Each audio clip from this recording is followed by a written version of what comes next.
नमस्कार, आज कोई खास खबरों में आपका स्वागत है। मैं हूँ आस्था। रुक करते हैं खबरों का। मोदी सरकार के 9 साल पूरे हो चुके हैं। इसी के चलते 1 महीने से कार्यक्रम आयोजित किया जा रहा है। 30 जून तक कार्यक्रम का आयोजन किया जाएगा। इसी के चलते पलवल में केंद्रीय भारी उद्योग और ऊर्जा राज्य मंत्री कृष्णपाल गुर्जर ने पलवल विश्राम गृह में केंद्र सरकार के 9 साल सेवा, सुशासन और गरीब कल्याण को लेकर प्रेस वार्ता का आयोजन किया। इस अवसर पर पलवल विधायक दीपक मंगला, जिलाध्यक्ष चरण सिंह तेवतिया मौजूद थे। केंद्रीय राज्य मंत्री कृष्णपाल गुर्जर ने कहा कि केंद्र सरकार ने अपने 9 साल के कार्यकाल में ऐतिहासिक कार्य किए। प्रधानमंत्री नरेंद्र मोदी की कुशल मार्गदर्शन में बीजेपी सरकार ने देश को आगे ले जाने के लिए एक विजन तैयार किया है ताकि भारत को सशक्त भारत और श्रेष्ठ बनाया जा सके। उन्होंने कहा कि प्रधानमंत्री नरेंद्र मोदी ने विश्व भर में भारत की एक अलग ही पहचान कायम की है। विश्व के शीर्ष नेता पीएम मोदी की लोकप्रियता का बखान करते हैं। उन्होंने कहा कि G20 विश्व की शीर्ष 20 अर्थव्यवस्थाओं का संगठन है जिसकी अध्यक्षता भारत द्वारा की गई है। G20 का एजेंडा भारत में तय किया जाता है। गुर्जर ने कहा कि केंद्र सरकार के विकास कार्यों से नई सदी का नया भारत देखने को मिल रहा है। देश की अर्थव्यवस्था तेजी के साथ मजबूत हो रही है। 2027 तक भारत देश अर्थव्यवस्था के मामले में विश्व की 3 महाशक्तियों में शुमार हो जाएगा। उन्होंने कहा कि केंद्र में बीजेपी की सरकार बनने के बाद भ्रष्टाचार पर अंकुश लगाया गया है, जबकि कांग्रेस की सरकार में आए दिन नए घोटाले सामने आते थे। बीजेपी ने देश के लोकतंत्र को मजबूत करने का काम किया। बीजेपी ने सत्ता में आने के बाद धारा 370 हटाने, राम मंदिर का निर्माण काम करने जैसे ऐतिहासिक फैसले लिए। देश की सांस्कृतिक धरोहरों को नया स्वरूप दिया। अब काशी, अयोध्या, केदारनाथ, महाकाल का अलग स्वरूप निकलकर सामने आएगा। उन्होंने कहा कि बीजेपी सरकार किसान हितैषी सरकार है। सरकार ने किसानों के हित में अनेक फैसले लिए। किसानों की फसलों की खरीद MSP पर की गई है। किसानों को DAP व यूरिया खाद उपलब्ध करवाया गया। हरियाणा प्रदेश देश का ऐसा पहला राज्य है जहां पर किसानों की सूरजमुखी की फसल का उचित रेट दिया जा रहा है। प्राकृतिक आपदा के दौरान फसलों में हुए नुकसान की भरपाई के लिए सरकार ने किसानों को उचित मुआवजा दिया है।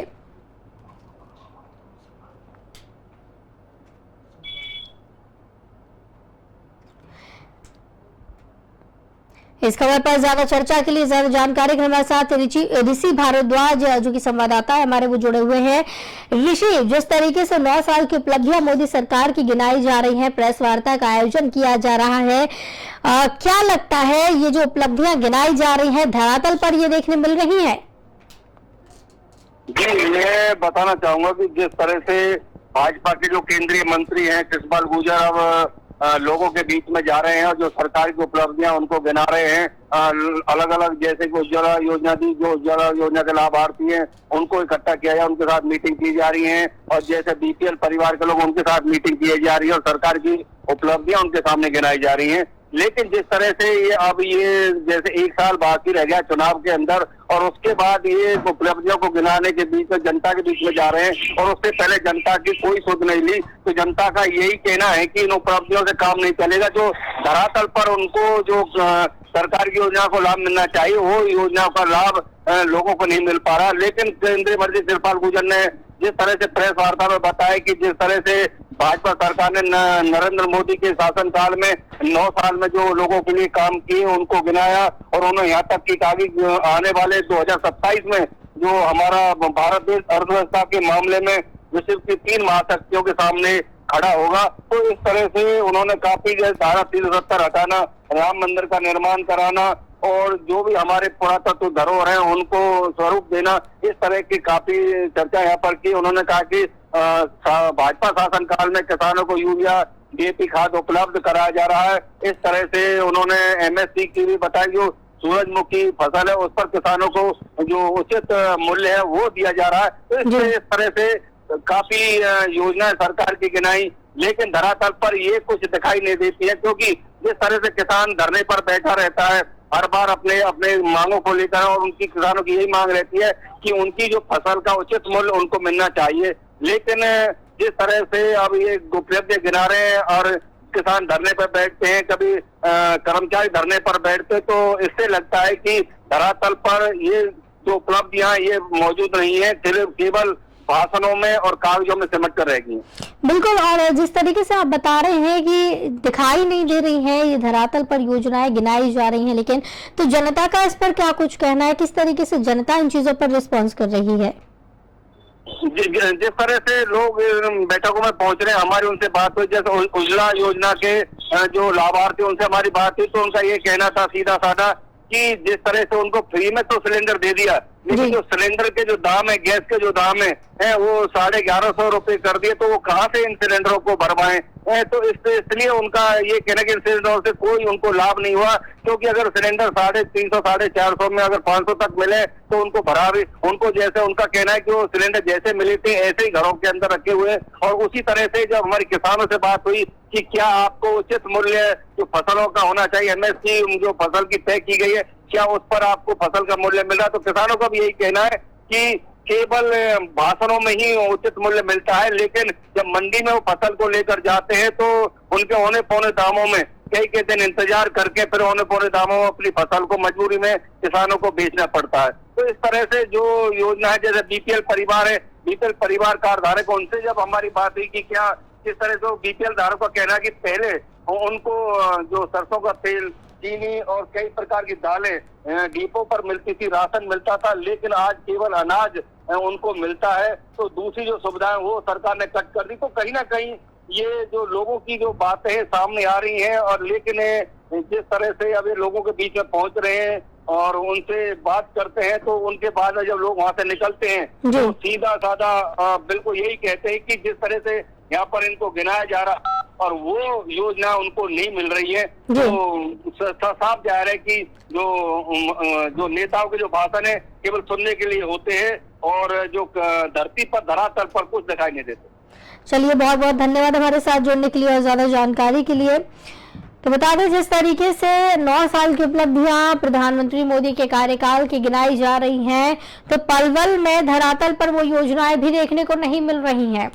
आपको ये भी बताते चले कि प्राकृतिक आपदा के दौरान फसलों में हुए नुकसान की भरपाई के लिए सरकार ने किसानों को उचित मुआवजा देने की बात की थी। राज्य मंत्री कृष्णपाल गुर्जर ने यह भी कहा है इस दौरान कि केंद्र सरकार के 9 साल में शिक्षा, स्वास्थ्य, बिजली, पानी, सड़कों का निर्माण किया गया है। उन्होंने कहा कि केंद्र सरकार के विकास कार्यों की उपलब्धियों को गिनाते हुए बीजेपी 2024 के चुनावों में जीत हासिल कर अपनी सरकार फिर बनाएगी। तो ये 9 साल देश के विकास के रहे, गरीब कल्याण के रहे। मित्रों, ये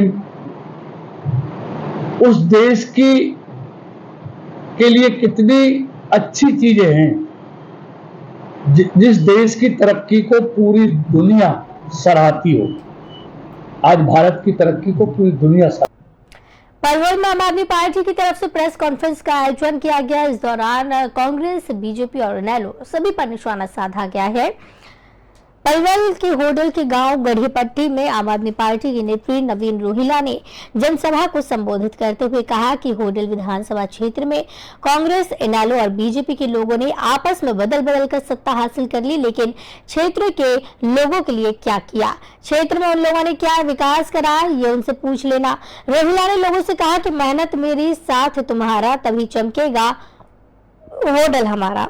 होडल क्षेत्र से आम आदमी पार्टी की नेत्री नवीन रोहिला ने 1 साल पहले ही क्षेत्र में अपना जनसंपर्क अभियान शुरू कर दिया है। नवीन रोहिला ने अपने जनसंपर्क अभियान में कांग्रेस पार्टी और बीजेपी पार्टी के नेताओं को आड़े हाथों लिया और लोगों के सामने उनकी पोल खोल कर रख दी। नवीन रोहिला लोगों के घर घर जाकर आम आदमी पार्टी की नीतियों को बता रही हैं। जनसंपर्क अभियान के दौरान गांव गढ़ीपट्टी निवासी दलवीर पहलवान ने जनसभा का आयोजन किया। इस जनसभा में आम आदमी पार्टी की नेत्री डॉक्टर नवीन रोहिला मुख्य अतिथि के तौर पर पहुंची, जहां गाँव के महिला पुरुषों ने डॉक्टर नवीन रोहिला का फूल मालाओं से जोरदार स्वागत किया। गढ़ी गांव की सरदारी ने अपनी समस्याओं को लेकर डॉक्टर नवीन रोहिला को रूबरू करवाया। डॉक्टर नवीन रोहिला ने वहां पर मौजूद लोगों को आम आदमी पार्टी के विचारों से भी अवगत करवाया और उन्होंने कहा कि यहां पर जो भी विधायक रहे, उन्होंने होडल को हरियाणा की सबसे पिछली विधानसभा बना के रख दिया है। चाहे वो पीने के पानी की समस्या हो, चाहे स्कूलों की हो, चाहे साफ सफाई की हो समस्याएं हो, समस्याएं तभी से है जब से होडल विधानसभा क्षेत्र बना है, लेकिन इस क्षेत्र के कई ऐसे नेता हैं जो 3-3 बार विधायक रह चुके हैं और कई नेताओं के दादा और पिता भी विधायक रह चुके हैं, लेकिन उन लोगों ने क्षेत्र का भला नहीं किया, उन्होंने केवल अपना भला किया है। रोहिला ने कहा कि अगर उनको क्षेत्र की जनता अपना आशीर्वाद देती है तो इस विधानसभा क्षेत्र को हरियाणा के शीर्ष पर लेकर आने में पूरी मेहनत करेंगी और यहाँ के निवासियों का भविष्य संभालेंगी।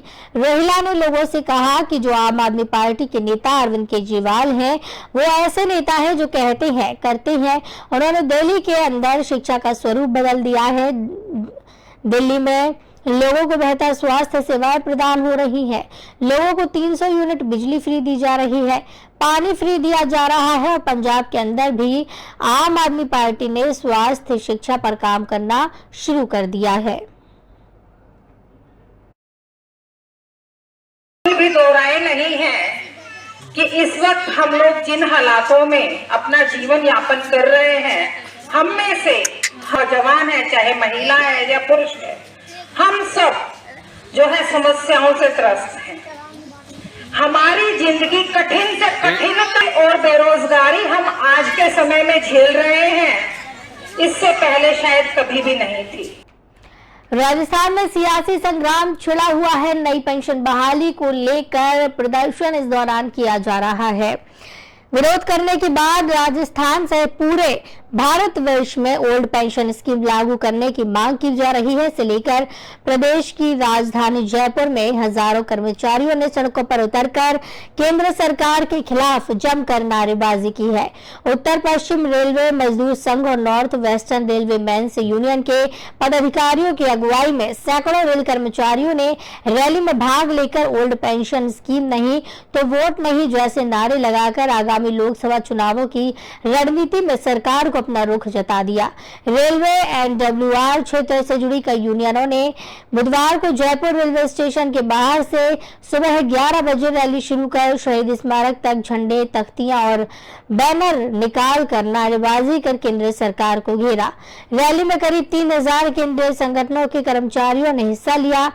एनएफआईआर के अध्यक्ष गुमान सिंह, यूपीआरएमएस के जोनल अध्यक्ष विनोद मेहता, महामंत्री एसआई जैकब, कार्यकारी महामंत्री अजय शर्मा, एनडब्ल्यूआरयू के जोनल महामंत्री मुकेश माथुर, अध्यक्ष अरुण गुप्ता, यूपीआरएमएस जोधपुर के मंडल अध्यक्ष पारस चौधरी, मंडल सचिव एनजे सिंह, एनडब्ल्यूआरयू जोधपुर मंडल मंत्री मनोज परिहार सहित सभी संगठनों के पदाधिकारी और महिलाओं ने रैली को संबोधित कर सरकार को चेतावनी दी कि यदि समय रहते सरकार ने ओल्ड पेंशन स्कीम को लागू करने के लिए कोई फैसला नहीं लिया तो केंद्रीय कर्मचारियों को संसद के घेराव के साथ आगामी लोकसभा के चुनावों में सरकार के विरुद्ध रणनीति तैयार की जाएगी।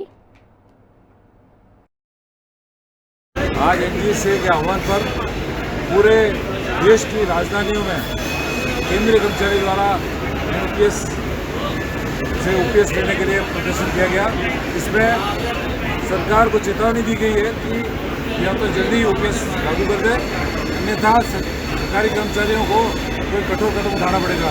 इसमें कर्मचारी सब नेताओं ने यहाँ पे बहुत बढ़िया भाषण दिया। उसमें कहा कि अगर 2024 में चुनाव आ रहे हैं, अगर इस चुनाव में तक अगर इसको एनपीएस बंद नहीं की, ओपीएस लागू नहीं किया तो सरकार को वोट भी नहीं देगा। आज एनडीए से तो पलवल में विजिलेंस विभाग ने बड़ी कार्रवाई की है। इस दौरान रिश्वत लेते हुए ऑपरेटर को गिरफ्तार किया है। 16,500 रुपए की रिश्वत कंप्यूटर ऑपरेटर ने मांगी थी और जिला खाद्य आपूर्ति विभाग अधिकारी भी फरार इस दौरान हो गए हैं।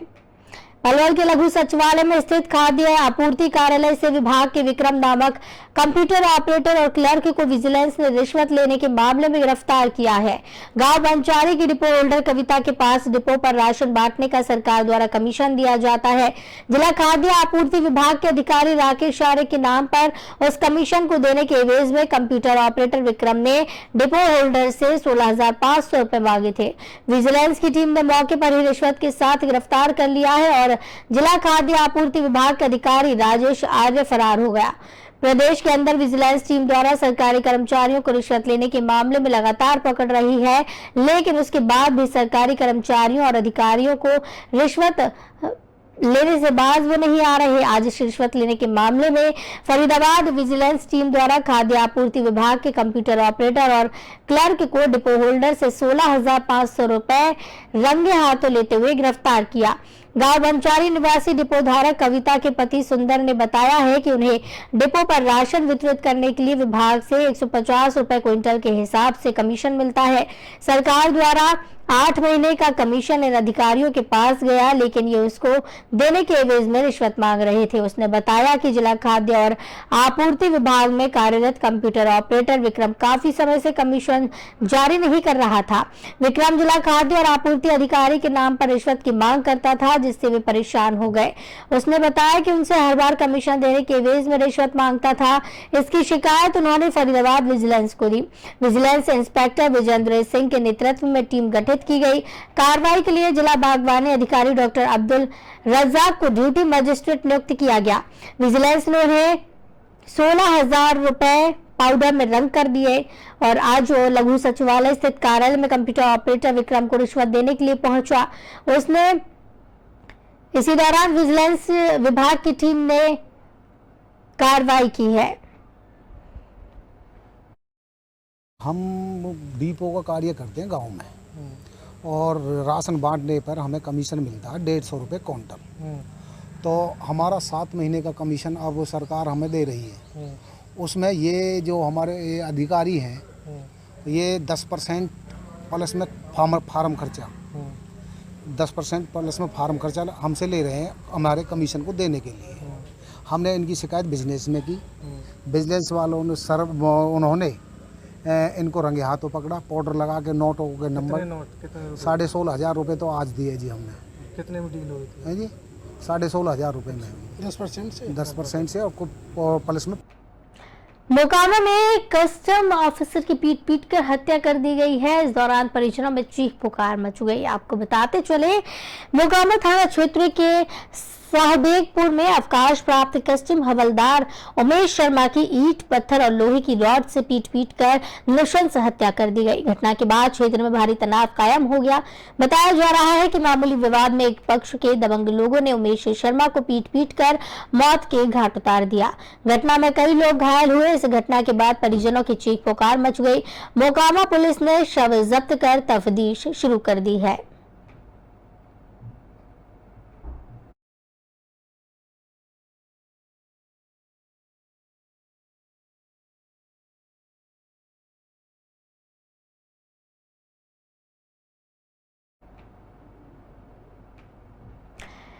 बिहार में एक चचेरे भाई ने अपने ही भाई को गोली मार दी है। बताया जा रहा है कि ये पूरा मामला कैमूर से देखने को मिल रहा है। चांद थाना क्षेत्र के पतेरे गांव में जमीनी विवाद को लेकर चचेरे भाई ने अपने ही भाई को गोली मार दी और वो गंभीर रूप से घायल हो गया। जानकारी के मुताबिक घायल चांद थाना क्षेत्र के पतेरी गांव निवासी पंकज कुमार सिंह बताया गया है। वहीं घायल युवक ने बताया कि अमीन द्वारा जमीन की नापी कराई जा रही थी। उसके बाद जब घर पर ये लोग पहुंचे तो प्रमोद सिंह और उनका लड़का सत्यम सिंह घर से एक नाली बंदूक लेकर आया हुआ था और गाली गलौच इस दौरान की जाने लगी। वहीं प्रमोद सिंह पिता और भाई को बंदूक से मारने के लिए दौड़ने लगे, जबकि सत्यम सिंह के आगे मैं खड़ा था। तभी सत्यम ने बंदूक से गोली मार दी और शरीर के पंचड़ी में गोली लगी, जिसके बाद गंभीर रूप से घायल होकर गिर गया। उसके बाद आसपास के लोगों की मदद से इलाज के लिए उसे अस्पताल में भर्ती करवाया, जहां पर बेहतर इलाज के लिए उसे सदर अस्पताल रेफर किया गया। सदर अस्पताल में अब उसका इलाज किया जा रहा है। सूचना मिलते ही पुलिस भी पहुंची और पूरे मामले की जांच में जुट गई। और थोड़ा सा विवाद हुआ था, अभी समझाई बुझाई जा रहा था। वो बहुत दिन से धमकी दे रहे थे गोली मारने के लिए। विवाद काची को लेकर हुआ? जमीनी विवाद था। अच्छा। आपस में भाइयों का बंटवारा था और वो निकाल के बंदूक, अवैध लाइसेंस बंदूक रखते हैं, लाइसेंस वो भी नहीं है, और निकाल के डायरेक्ट हमको मार दिए। कहाँ पे मारे थे? घर पे? घर पे ही मारे थे। क्या बोले आज जमीन विवाद? यही बोला कि तुमको आज मुआ के सब जमीन हम ले लेंगे। आज कहाँ के रहने वाले हैं? पतेरी के चाचा के लड़के हैं हमारे। पिताजी क्या नाम है? प्रमोद सिंह। बंदूक से गोली मारे? प्रमोद सिंह ललकार के मरवाने वाले हैं। औरंगाबाद में स्वास्थ्य विभाग की पोल खुलती हुई नजर आ रही है। अस्पताल दर दर की ठोकरें खा रहा है, वहां पे लोग डर की ठोकरें खा रहे हैं और भगवान भरोसे सदर अस्पताल चल रहा है। बता दें औरंगाबाद में जहां एक तरफ लू ने तांडव मचा रखा है तो वहीं सदर अस्पताल की व्यवस्था भी भगवान भरोसे है। स्वास्थ्य विभाग अस्पताल की व्यवस्था सुदृढ़ करने के लाख दावे कर रही है, लेकिन जमीनी हकीकत कुछ और ही है और जो कि स्वास्थ्य विभाग की पोल खोलती हुई दिख रही है।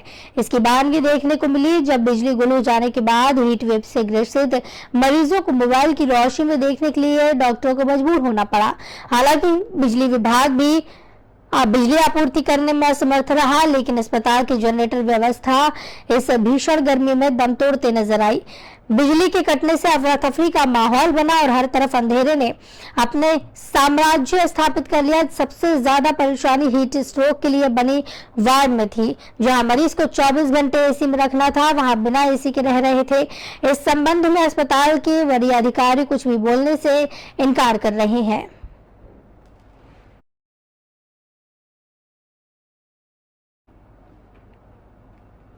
तो इस बुलेटिन में फिलहाल इतना ही। मुझे दीजिए इजाजत। नमस्कार।